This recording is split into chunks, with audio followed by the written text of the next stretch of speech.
I can't see myself. Forgive me if it seems like I'm not looking at you. I can't see myself. I can only see myself from behind the camera because I'm using a mirror to see myself. Hi, porque mañana muchos videos se me going to today. So, but sorry. And also forgive me if you cannot hear me clearly. I'm gonna try to speak clearly. I don't have a mic yet, but it's coming in tomorrow, but I need to film this now. It's so weird making this video now because I feel like I know that I got off YouTube for a bit, and I was trying to be productive, like keep it going with the artist vlogs and stuff, but you know, life happens. Sometimes you don't feel as optimistic to put out content like that, and I know the last time I left off on an artist vlog, I was filming what it was like being I think it was being a full-time artist, but not necessarily completely full-time because I was working at a gallery at the time, and I was just filming my day in a life and moving into my studio. And I think after that I posted a video on how I make pancakes, or maybe that was all in one video, but it's been a while. Like I think I put that video out in 2021 and it is now 2024. So let's reflect a little bit.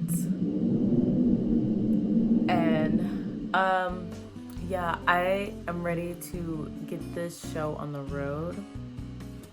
I'm ready to to go back into YouTube, especially when it comes to how nowadays we have TikTok and Reels and Shorts and whatever, and I feel like I'm missing slow pace media. I'm missing, like, I'm already a movie person, a movie and film person, so I want to go back to making slow media or slow content, because being an artist and trying to keep up with all these platforms is a lot, and the pressure is so much, and it's not even that serious, but it is. Especially if you're an artist, it's so weird because you're like, it's not that serious, it's all online, but lo and behold, like, you realize that a lot of opportunities come from that more so than a resume somewhere. And yeah, but that's not like my main motive. Truthfully, I want to document how my life is going, and I'm definitely that friend who likes to film their friends and take pictures and keep memories. I literally have like a photo album. Like, I go and get my pictures printed because I do not trust the internet. Now that I don't trust the internet, I don't trust that they're gonna keep all my stuff digitally. They're gonna have to make some space somewhere, and so I feel like in the future I want to look back at something physical. I want to look back at these things. If Instagram goes away and deletes all my stuff, we already know TikTok's going away and they're gonna delete stuff, even though they're gonna merge with Lemon. So guys, look out for that, you know, because you know we gotta find another platform to talk to each other. But yeah, I just miss, like, whenever I do like my end of the year videos or montage and stuff, I'm like, I need to get more memories of those things. And I know some people are like, oh, you know, you should only live in the moment. Da, da, da. I'm just not this type of person. I like living in the moment, but I also love reflecting on what I did throughout the year and who I was around and the memories we had. And then I also think about if there is a future. I also think about if like one day I want to show these to people, because everybody like has their camcorder videos and they're like, oh, look at me when I was a baby, or my mom when she did this and that, and I want to be able to do that too, and document what life was like. And sometimes for me, when I reflect back on, if I'm looking through my photo album or looking through videos or looking for files, I could be like having a bad day. I can literally go to the end of the year and be like, man, I didn't do anything. I didn't go out. I didn't work hard enough. I didn't make enough friends. And then when I go and do my end of the year review or video, I'm like, oh my God, I should be very grateful because I did do a lot of stuff. and holding memories like this has helped me show more gratitude. But besides that long intro, yeah, I just want to continue YouTube, and is also going to be a segue into something else in the near future. So yeah, the last time we left off, before I talked about how it was being an artist in Austin and working at a gallery and trying to make work. I know I did an artist vlog before that where I think I was working somewhere at the time. If I was working somewhere else, it was possibly Whole Foods. And we're gonna get into my transition into being a full artist, because y'all, like, you be careful what you wish for. I'm grateful, but be careful what you wish for, because sometimes like I've had my moments where I've been a full-time artist for like a couple months or like a little bit longer, and then I'll be like, you know what, I'm gonna just go to work. And at the end of the day, just to be real with myself, like, I don't think anybody's a working person. I mean, there's some people that love work. I don't want to say structure, because I like structure too, but I mentally cannot handle it for too long. Like, I literally cannot go past the year with, like, I can never make it to the year point, and I'm sorry, hiring people, I'm sorry. I don't even want a job. Please, somebody. I don't want a job. I don't want to work. This is gonna get weird, but there is a part of me in my soul that is just like, if I already don't want to be here, trigger warning, if I don't want to be here on the earth, why am I working? Why would I even want to work? If my time here on earth, I am doing something that I love, then I'm more inclined to live. I'm more inclined to want to stay alive. Sorry if this triggers anyone or anything, but that's just literally how my brain works. And so before I became a full-time artist this time, I was working at Trader Joe's, and I want to say I don't want to say I absolutely loved it, but it was a great experience. It was probably one of the best jobs I ever had. Out of all the jobs I've had, that was the funnest job. It was a job where I made the most friends, I would like to think. When I was working there, it changed my perspective on myself. I feel like it was such a great space to be in while I was battling some things.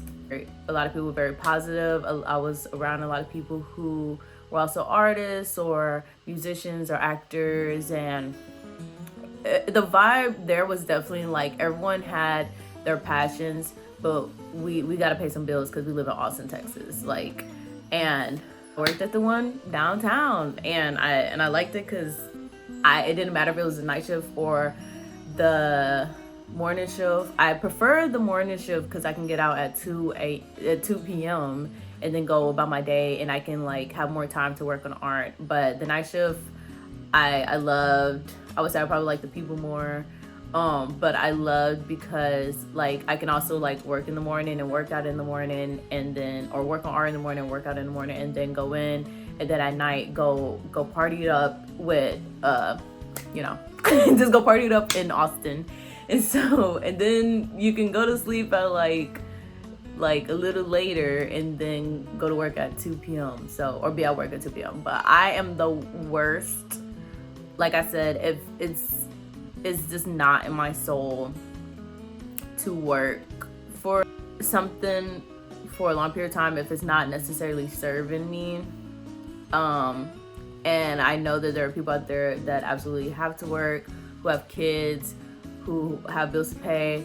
I'm just the type of person where I'm like, I will literally downward spiral. So I can't be at a place too long, and I'm like super anxious, and if I'm there too long, then I'm like, what the am I doing here? Like, I need to get it together, I need to hurry up and leave, But I was planning to stay at Trader Joe's for like at least a year because I liked it so much and I could see myself being there the next year and everything. But there was just something in me. Like I remember I was like pushing carts in the elevator. And mind you, y'all, I had so many breakdowns at Trader Joe's. I don't know what the hell was going on. Like I feel like so many people having breakdowns, but I feel like I was the freaking crybaby. Like I felt so annoying. I kept crying all the freaking time. And it was because I was going through it, and I was going through it alone. I was completely going through my stuff alone. And like was still trying to make work and everything, but I was just struggling. And then I was living in North Austin, trying to keep up with bills. I remember my manager at some point, she was just like, she was like, "Do you have any family here?" And I'm like, "No, like I was doing this all on my own." And I had like my parents would help in as much as they could or whatever, but at the end of the day, like it was really just me. And then my cousin was my roommate, come home, we'll cook, we'll hang out, but I felt very alone. I know even she felt very alone. Living in a fast-paced city is crazy. I love the people here in Austin, and honestly, I do wish there was more culture here in comparison to Houston. There's a culture, but it seems to be dying out and being taken over by taking people and greedy people. There are some good people here, like obviously, like it's Austin. Yeah, but I would say at the end of the day, it's a fast-paced city. It's such a difference. Like every time I go to Houston, I feel like I can relax a little bit and breathe and regroup. But when I come back to Houston, Austin, it's like literally the day I get back is like dun dun dun dun, like every night, no sleep, bus, club, another club, plane, next place, no sleep, no fear. Nobody believed in me. You gotta do all these things, da, da, da, whether I'm at a job or not. I feel like a lot of people here have to, like, you know, obviously prioritize the job and what they need to get done. And then it's funny because we have like everyone moves here but kind of doesn't have a job or whatever. But obviously everybody's still scrambling, you know. But yeah, but I am thankful for my time at Trader Joe's. Because like I said, even though I felt very alone, I was still able to make some friends along the way. Can't say that some of these people I'm still friends with, but you know, we grow apart. Like I was gone, I no longer work there, and so I do recommend Trader Joe's. I do recommend working there. Now the pay, I'm gonna go. So it's already hard enough for me to want to stay alive, and do you want me to work to stay alive? And then you want to pay me under $17. Well, I've never been, only for like hourly classes and stuff, like if I was teaching or something or doing a workshop, I've been paid like $24 an hour, but like it'll be like a 4-hour class, a 3-hour class, or an hour class. And then but since living in San Marcos to Austin, I've never been paid by a full-time job more than $17. And so throwing it out there, I was only getting paid $16.50. I don't know how the people that were coming from out of state working at Trader Joe's was getting paid more than me. You know, they probably had a longer career there and stuff. I wasn't always on time, believe that. But it was not worth staying another 6 months. And I stayed there for 6 months hoping to get a raise. Didn't get a raise, and the raise was only 50 cents. So I wasn't gonna stay for 6 months longer just to possibly get 50 cents when I was already being underpaid in Austin. And before that, I was making $15 an hour. Before that, I was working at Whole Foods making like 14 something. And then before that, I was working at a trade school and was making $13 an hour while traveling from San Marcos to Austin. So if you think about that, think about getting paid that much a month and then doing a commission that will more so pay your bills. So either this, struggling at hope while freelancing, being a full-time artist, and making a little bit of sacrifice to keep this lifestyle going, right? But your soul feels good. versus freaking feeling like you're slaving away and your days are going to waste and you're being underpaid and you don't even want to be here on earth. Like, that's how I was feeling. That's how my brain was working. But I never forget the day that I was, like I said, I was working at Trader Joe's and I was pushing carts in the elevator, and I was just looking at myself in the reflection of the mirrory surface in the elevator, and I just wanted to cry. And I was just like, I cannot be here any longer. Like, I can't not do this. Like, there's no point in anything. Like, I was down bad. I was so down bad.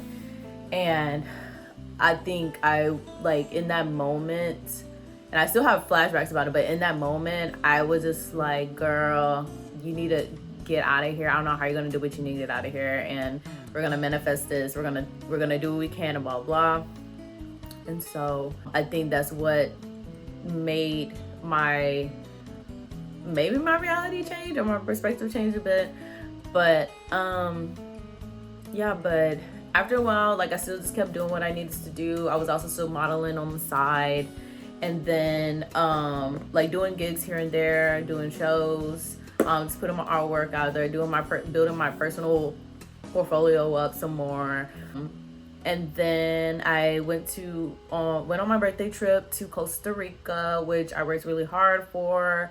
And like, I had planned this trip a year before I went to Costa Rica. Like, I had bought the tickets because I was like, I had my Tumblr page on my Pinterest up, my Google Drive, my Google Doc, and I was just like, I have to go to Costa Rica. Like, I'm gonna make it a mission to go to Costa Rica. So I like planned all this stuff, and then so me and my best friend went, had a great time, and then I just felt rejuvenated. I just felt refreshed. I just felt renewed, reborn. And then I came back to work, and like, it was good for a while. I was like just sticking it out and everything.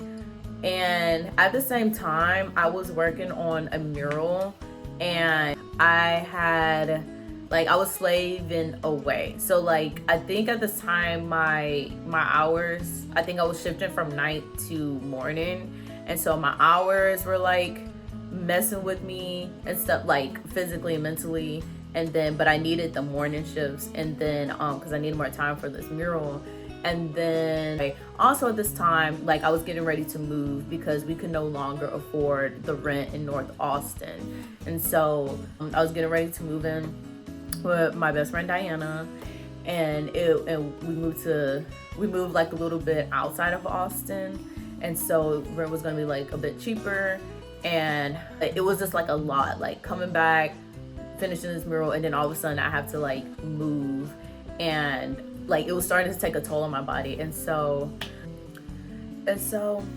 whenever I am working on really like extensive projects or paintings, I would just say really large scale paintings, it does take a toll on my body. Like, I think people may not realize, or I'll also tend to forget, that when you're painting, it is a labor intensive practice. Like, I'm up on my feet for hours and trying to get meals in, making sure I'm hydrated, which I'm like the worst at, and trying to make sure I get enough sleep to knock out something that is so ambitious. And so it takes a toll on my body like almost every single time. And I was trying to do that while also working at Trader Joe's. And then at some point, I remember working the morning shift, and I was trying to put up something on the bottom shelf, or I think it was either the top or the bottom shelf, but no, it was at the top shelf. And then like something like pulled here, and then when I put my arm down, and pulled back here, so like a pain shot up from my arm to like the back of my shoulder to my neck.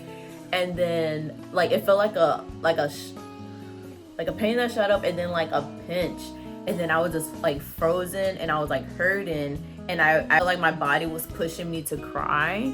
And then try to shrug it off or something, and then I just like kneeled on the ground because I had to start putting up cans on the bottom part. And I remember the pain happened again, and I just couldn't do it. And then I was talking to my coworkers about it, and because they were concerned because they could see I was hurt. And then I had I can't remember who got like a team member or a captain or whatever or manager, and they came, and then they like had me go to the front desk, and it's a blur because basically I was starting to everything was starting to go black, and but I remember just them trying to figure out what we're gonna do, so they put me behind the desk. And then I was standing up, and then I remember trying to tell like the main manager, the whoever, I remember trying to tell her what was happening, and then all of a sudden everything starts going blacker. Like I couldn't see, like the vision was starting to go away, and then whatever she was saying, like I was no longer hearing because my ears were like closing up. And then all of a sudden I just remember dropping down and I fainted. And then from there, they ended up taking me to urgent care, like some urgent care or whatever. And then they had me be checked out, and I felt like not fine, but I was trying to get myself together. And then I still had the pain like shooting up and down my arm, and then the lady was checking on me to make sure. And I don't know what it is. I think even when I was a kid, like I was playing Wii, and then like something shot up here or something. So I don't know if it's from that or my body was just going through it. And so the manager taking me back to they picked me up from urgent care to take me back to my car, and then they were like telling me what I needed to do, and I was like, oh, okay, so I just fill out all this stuff and I come back tomorrow, right? And then they were like, no.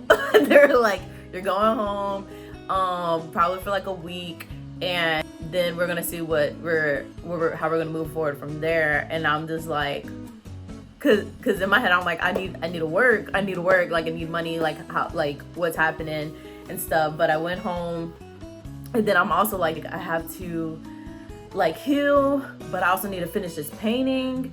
And then I got sick somehow. So I got sick while also this is hurting. And then also during this time, somebody was like messing with my car. I don't know who it was. But I remember my tires got slashed. I remember my car got crashed into, so I had to get a rental. And somebody had messed, so my tires got slashed with my actual Kia, with my actual car. And then someone crashed into my Kia and it had to get fixed. And so I had a rental, and then somebody like went to my apartment. I don't know if it was like a neighbor or something, and they put soap and spit all over my rental. But I'm like, there's nobody I know in my apartment, and there's nobody I have a problem with, and I was going through it at that time. And if you follow me on Instagram, you know I was going through it because the private stories were going crazy. Like if y'all didn't think I would, like, I'm sorry for y'all to endure that. But I was going insane. Storage stuff was literally a cry for help. But things happen. I'm sorry, y'all. My hair is like, I'm sorry, it's on like day 4 or whatever. I need new hair products, and that's why my bangs are matching. In Africa, in the back is in China. Them It's not continents don't matching. meet.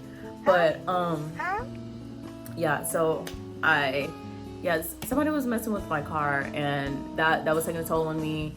And then even the worst thing too is like right before we had to move and stuff, someone even broke into my Kia, because I ended up getting my Kia back from the shop, and then somebody broke into my Kia, and I was like freaking out because I was like, oh, did I unlock it? But I never unlock it or keep it unlocked and all that stuff. But me and my cousin went out the night before, and then I remember I had to like get her out the car and everything. But I always make sure it was locked, and I especially made sure it was locked because when we were leaving, there were some neighbors looking at us, but it was just like a family and stuff, so I didn't think anything of it. But the next morning, she was looking for her phone, and somebody broke into my car, left no damage, but they took my stuff. They took my personal belongings. They took my pepper spray that my manager gave me, and they took my cousin's phone. Then we had the location. That's a whole nother thing.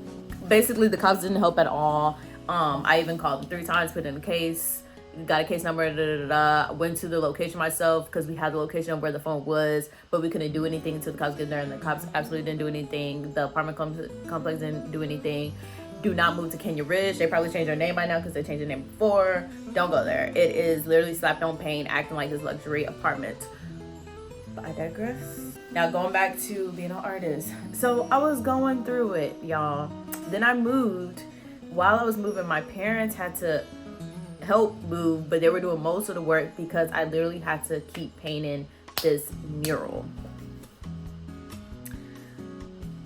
Oh man, let me just say, working on trying to finish this mural was a lot, and I was very much so underpaid for this mural. And like I kind of just have this like PTSD because I've been scammed before by like 2 other people online or whatever, but to get scammed like this to where it gets like real serious, especially after enduring so much. And even during this time, like my body was going through it so much that I was just getting like super skinny because I was not eating, trying to finish this mural. I like my my toe was bleeding out or whatever because it like my body was just falling apart, guys. And then near the end, I was on my cycle. And I remember at some point my mom, like, cause she was there to help like move and stuff, but she literally just stayed just to support me and help me get through it. And like my room wasn't even unpacked and everything, and I wouldn't even sleep. Like the first month I moved out, like a little bit out of Austin, I like did not sleep in the room. Like I slept in the studio. And I slept like on 2 chairs. I put them together and I like slept like that, or I slept on like the little small mattress that was there. But I couldn't go to sleep. I had to just keep going. And at some point it was so bad that I started hallucinating. And I started to get like real delirious for like days. And I remember it was very apparent to me that I was hallucinating because my mom was like trying to get me food, and she handed me her phone and to like make an order, and the words were going like this. They were like, and then I'm like looking at the phone, trying to put in the order and stuff. And then we get to the place to get the food, and my mom is like I think I messed up something, or I didn't put in something correctly, because that's how bad I was hallucinating. And she was so concerned, but all she could do, because you know she can't paint, like nobody can help you with this, like with having this type of skill. Like yeah, you can call other painters to help you and stuff, but when it comes to your particular style and all that stuff, like literally no one could really help you. Like you're literally all on your own. And so all she could do was just like sit there and watch me endure this pain. Yeah, I like that. A part of me like regret even doing this mural, and it was like a slap in the face of like not only not being appreciated, but a lot of drama went into it, and I just felt so like bummed out, so discouraged, and on top of that burnt the hell out. Like I didn't want to do anything. When I like dropped off the painting, I literally was gonna like just throw it outside. Like I was like, if it wasn't for the crowd and the audience like being so awed by it and appreciating it versus the person that scammed me, like if it wasn't for them, I wouldn't feel grateful for have completed the mural. But I was severely underpaid, and to this day, like I said, I have PTSD. Like now I hate having to talk about money matters. I hate having to, usually when I do commissions and stuff, I'm like, pay me 50%, or sometimes I'm like, only pay me when it gets in your hand, because I don't want the pressure. Like I don't want the pressure at all. I don't want people accusing me of stuff. I don't want people thinking I'm using money for this and that and blah blah blah. I'm just doing my job. I am an artist. We have to work to live too. It's not so, oh, I'm only gonna pay for the supplies. No, you're paying for me to create a piece, for me to start all this energy and time into it. If you're just worried about, if you're just gonna pay for the supplies, pay for the supplies yourself and paint it yourself. You know, everybody wants to do AI and all that stuff. Go ahead and do it. Like, but this like frustrated me so much. So now I'm just like,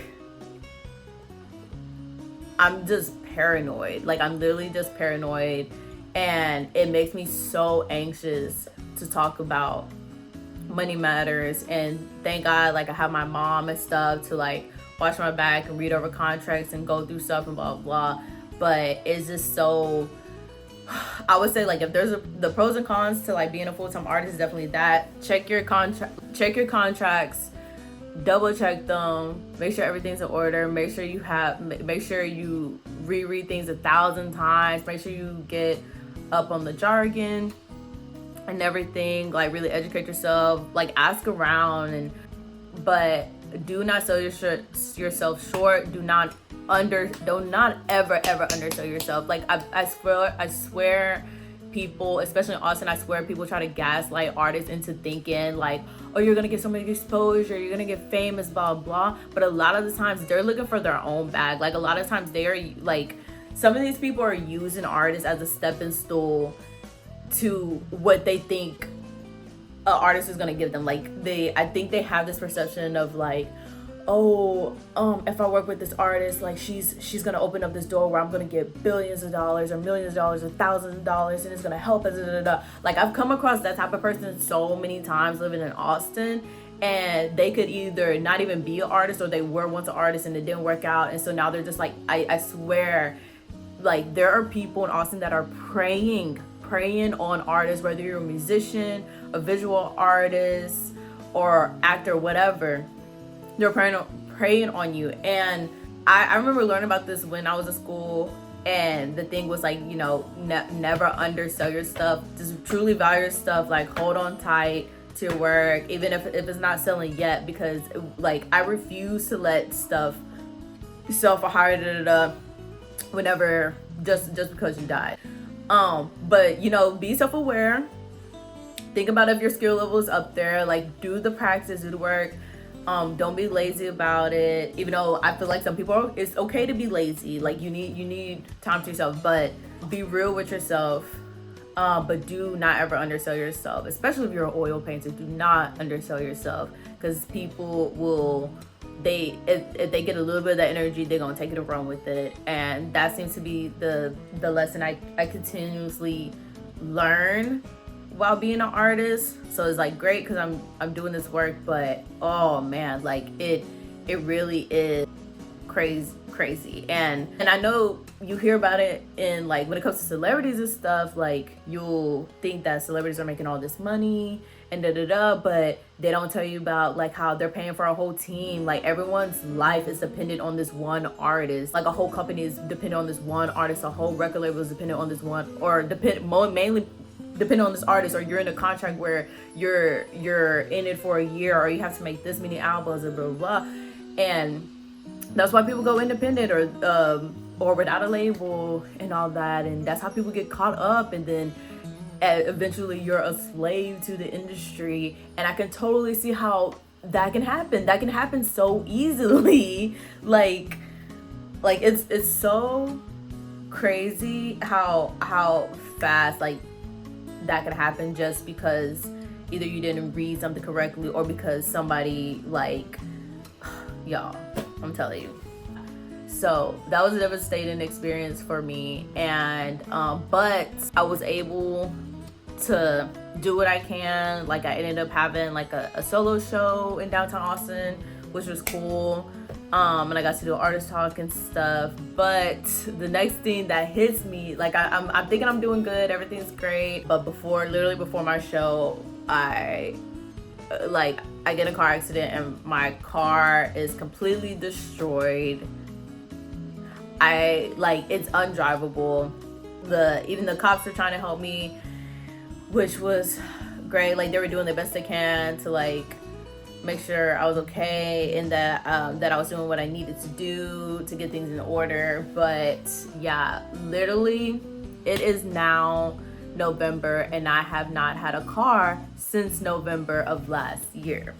So it's crazy. It's funny, but it's not. It's funny, but it's not. Things happen. I had some friends that were very supportive in helping me get to where I needed to be and blah blah. But it really sucks to feel like very helpless, feel like a burden I will say I was still a little bit optimistic in the beginning, so like I still feel a little bit optimistic, but it was even harder for me not to like spiral and be like, what is even the point of like doing anything?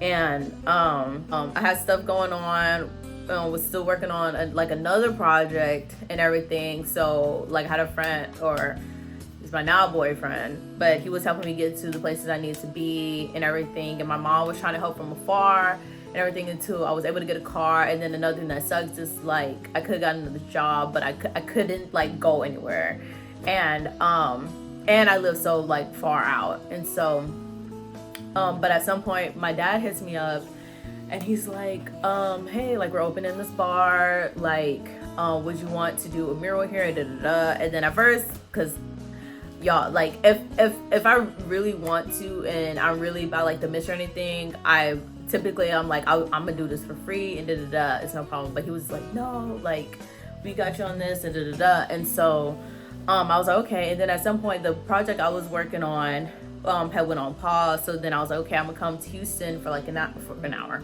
I'm gonna go to Houston for a month and work on this mural for my dad and my uncle. But 1 month turned into 4,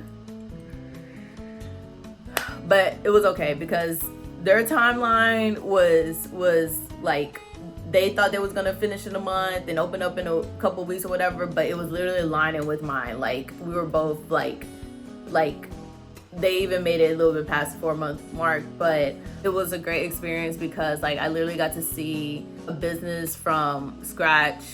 I want to say the business from scratch, but see the foundation of something be built up. And again, like I'm so very proud of my dad and my uncle for doing this and accomplishing this project of theirs. But it was like a great thing to participate in, and then it was nice being back home, being around my family and helping like my mom out, helping my grandma out and stuff. And then I wasn't too tied down to, I was like, I felt like when I was in Austin and I didn't have a car, like I was trapped. Like all I can do was like eat, sleep, order stuff that I only needed, and go somewhere if like someone was available to drive me somewhere. Because at some point I had like rentals, some points I had like Ubers, but it's too much.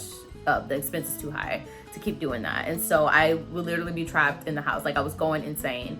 I kind of feel like I wish this upon myself because I used to say all I need is to go back to a loony bin or go in the loony bin and just make work and only come out whenever I have a show, like that one artist. But when I'm in here and I'm trapped, it is not, no, you would literally go insane, and I was literally going insane. I still feel like I am in prison, and the only thing I can do is make work. Luckily, when I was in Houston, like my mom let me use her Jeep whenever I needed to go out and do things. And when I would go out and do things, it was mainly to run errands and get stuff I need. And then if my friends were in town, we would go out. But it was, even then, I wasn't trying to go out too much because I was literally on a timeline with like trying to get this mural done. At some point, my boyfriend wanted to like take me to Florida and stuff because he saw how hard I was working. And I'm telling you guys, like I was working like 12 hours. It felt like 12 hours a day. There will be days where I come in, I'll try to get at least 8 hours in or something. But I was like working there, like painting. I even got my TABC again and stuff because I wanted to bartend there. And then like I had so many nights where I was staying up all night, and then close to the end I like stayed up. Like, oh man, it was tough, but I got it done. And the thing is with my painting style, I feel like for some people you can make your mock-up and you can sketch it out, or you can project it out and then it can feel like paint by numbers, and then or you're just filling in colors. But when I'm painting, and because of the style that I paint in, it is an intuitive process. Is definitely like when I make a mock-up, is like this is what I'm striving for, but I know at the end of the day it may not look exactly like that. But it's like the whole process of me painting is trusting the process of me getting there. because I may never know what colors are actually gonna work better, and if I need a fit, like I am sort of a fix it as you go type of person. And then I was working with acrylic, and I'm mainly an oil painter, but with acrylic I have some experience with acrylic, but I had refused to get a medium to slow down the drying time, and then have like, I think 1/4 into the mural, I was like, okay, I'm gonna get a slow drying medium after I talked to this great artist named I think his name is Huey Dynamite. But after I talked to this great artist, he's on Twitter, his stuff is fabulous. I'll plug in his stuff, and he makes amazing acrylic paintings, and I actually got to video chat with him. I was very honored to video chat with him and talk to him about like some things I was working on, and then also interviewing him a bit and asking for some advice. But he is a master at making acrylic paintings look like oil, and he made it a challenge for himself to do so, and he just makes these amazing paintings and stuff. I highly, like, if y'all haven't seen his work, please go check him out. That guy is just great. But after I got some advice, I was like, okay, I will go get some slow drying medium because I need it, because this is not working. But that kind of like pushed back the timeline a little bit for me, because I was trying to get adjusted to that. But I'm glad I did it, because it kind of warmed me up for me working on like another project. And yeah, but we had the opening and everything, and that was great. It was better than I expected. But yeah, I would say that is definitely like the pro of being a full-time artist, was me getting to go back and being like having the option to block out times for certain things, or to choose when to prioritize this and that. And that's what I like. And I feel like whenever you're like at a job that doesn't care about you, like you're just a number and like they want you to prioritize them so much instead of like your family and your quality of life and And so that's literally what, like, being back in Houston was reviving my soul. Even though I was missing my friends in Austin, but it was reviving me of like, this is why I'm alive, you know. But if you're a creative, or if you're not, let me just say, like, if you're creative, you probably know the cycle and the like flow of being in the zone and staying motivated, and like you get an idea and you immediately need to execute and stuff. But it's so hard to, the con of being like a full-time artist is people wanting you to keep that flow going the whole time, and it's really hard to keep up. So you have to like practice being consistent with that, and keeping it going, because especially after you're burnt out. And so I felt like especially after doing that mural, especially doing the first mural that I got underpaid for, I was severely burnt out. I didn't want to paint anything, but I ended up painting like a painting for myself. I ended up doing like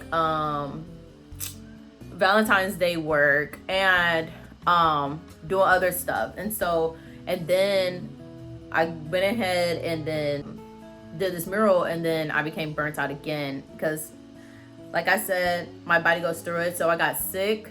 I had got tonsillitis. I was having like real bad migraines.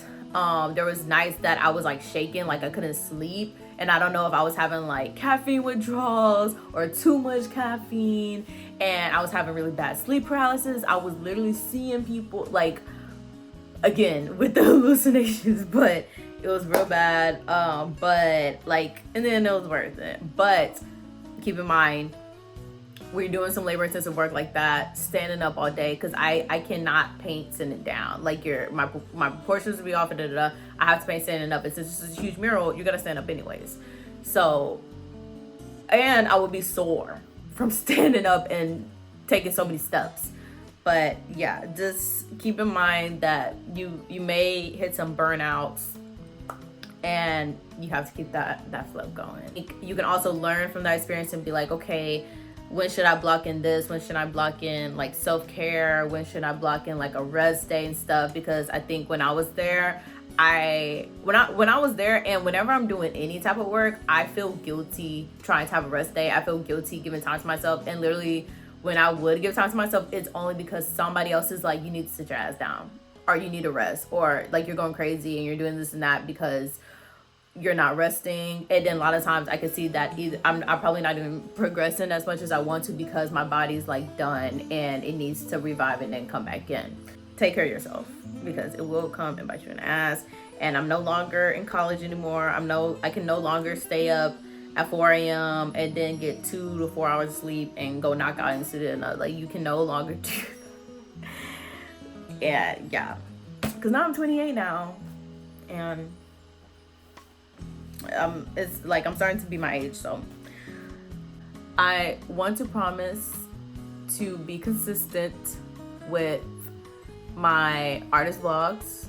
I'm also going to be launching something soon that me and my bestie has been working on, and it would require like another playlist, and be on the lookout for it. Like, we're just doing some fine tuning to it first, and then we'll be launching that.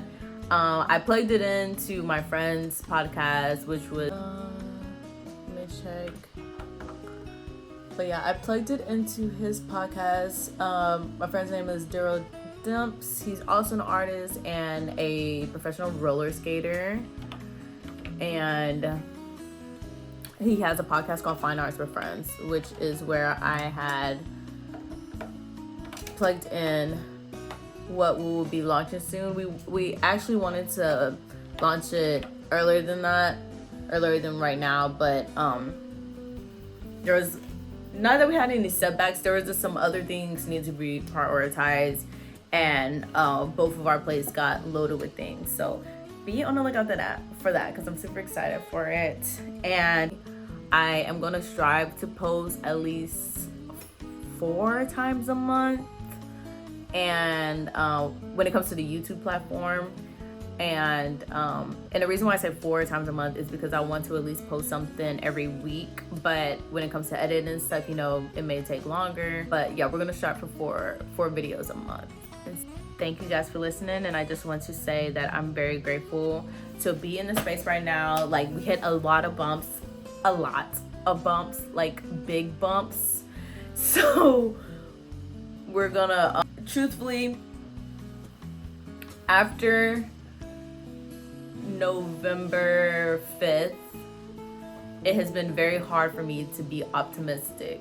And if you know me personally and stuff, then and you know why. But after that, I could not sleep for weeks, and I had to get my schedule back in order, and it just felt like everything I was planning for just all fell apart.